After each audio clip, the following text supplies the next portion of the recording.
terkadang persoalan yang rumit di rumah tangga pun bisa selesai dengan senyuman. Alhamdulillah. Ya. Ketika jembatannya dibangun, makanya kan banyak persoalan tinggi itu hempas di atas sajadah kan? Ya kan? Ketika sajadah dibentangkan, lalu kemudian sujud kita ibadah, keluar air mata itu tuntas persoalan kan? Ya. Tapi tidak sedikit persoalan yang kecil menjadi membesar, karena kata Nabi itu tadi di hadis qudsi banyak mainnya. Yang ditampilkan tuh kedudukannya, ya, harta bendanya, egosentrisnya dan sebagainya. Ya, demikian dalam problem kehidupan sosial, di pekerjaan, di bisnis dan sebagainya. Jadi kalau takwanya meningkat, wa man yattaqillaha. Masih ingat teorinya dulu? Kalau ada kata man, ya, man nanti masuk dalam isim mausul, itu artinya ayat itu ditujukan untuk setiap personal hamba. Maka cara memahaminya, ini ayat untuk saya. Hei Adi Hidayat, gitu cara memahami ya. Anda silahkan siapapun namanya ya. Hai Adi Hidayat, kalau takwamu engkau tingkatkan, aku berikan solusi. Yaj'al lahu makhraja, dan nggak pakai alif lam makhrajanya. Nanti saat masuk ke situ kita i'rab insyaallah. Di i'rab itu dibedah secara bahasanya. Ya, itu surah 65, kita masih di surah kedua kan?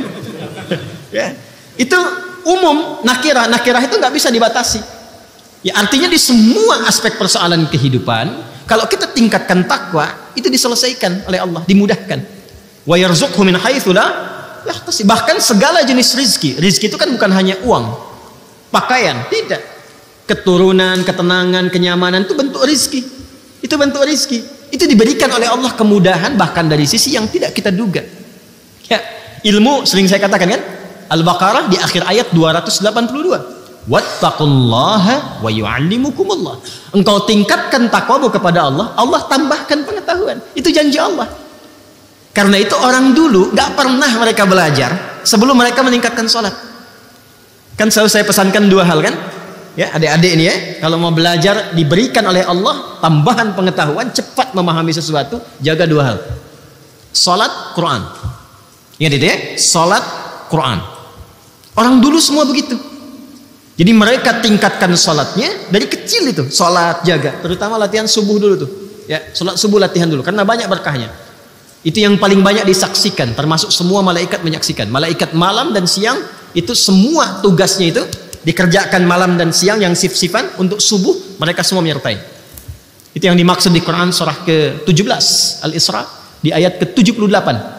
Ya, aqimis salata liduluki syamsi ila ghasaqil laili wa qur'anal fajr. Inna qur'anal fajri kana mashhuda. Ya. Jadi kata Nabi SAW, sungguh inna malaikatal laili wa malaikatan nahari, malaikat yang bertugas di malam dan di siang itu menyaksikan semua bacaan-bacaan yang dilakukan di waktu subuh. Karena itu orang dulu itu sebelum subuh udah siap-siap. Makanya saking berharganya waktu subuh itu, karena dimulai pergerakan berkehidupan, termasuk oksigen juga bertebaran, ya kan? Karbon dioksida diserap, ya oksigen keluar kan? Makanya ayatnya di Quran surah ke-8 At-Takwir itu ayat 18, ya was-subhi idza tanaffas. Kalau subuh itu tiba, tanafas. Maka peredaran kehidupan itu dimulai, nafasnya dimulai, matahari mulai muncul, ya? Bunga-bunga pun sejuk, nyaman, oksigen banyak keluar. Makanya mahal subuh itu. Disiapkan, mereka tunggu sebelum subuh udah bangun. Nah, itu waktu yang paling ideal tuh, 1 jam menjelang subuh itu, jernih, cara berpikir tenang. Ya, kembali ke Quran surah Al-Muzammil itu di ayat yang ke-6, inna nasyi'atal laili hiya ashaddu waqa'an wa aqwamu qila. Kalau Anda bisa bangun tuh di antara sekian malam, khususnya yang mendekati kepada subuh, sepertiga malam terakhir, itu sentuhannya ke jiwa menjadi kuat dan keingatan itu dahsyat. Kalau pengen lihat risetnya orang barat ya tentang bagaimana bangun menjelang subuh itu, ya di sepertiga malam silahkan cek risetnya itu. Suasana yang paling menenangkan, meneduhkan, membuat konsumsi berpikir itu sehat dan cepat memahami sesuatu, itu waktunya. Dan kita punya ayatnya. Dipraktikkan nggak gitu? Jadi ternyata diminta tahajud itu bukan hanya diminta bangun malam supaya pintar, ya kan? Supaya emosi stabil, supaya tenang, supaya terkoneksi tinggi dengan Allah. Puncaknya apa? Ini supaya dapat solusi. Pengetahuan bertambah. Ingin bahagia, Al-Baqarah di akhir ayat 189, wattaqullaha la'allakum tuflihun. Tingkatkan takwamu kepada Allah, engkau akan cenderung bahagia. Karena itu di Al-Baqarah di ayat 21 ujungnya ditutup dengan kalimat takwa, la'allakum tattaqun.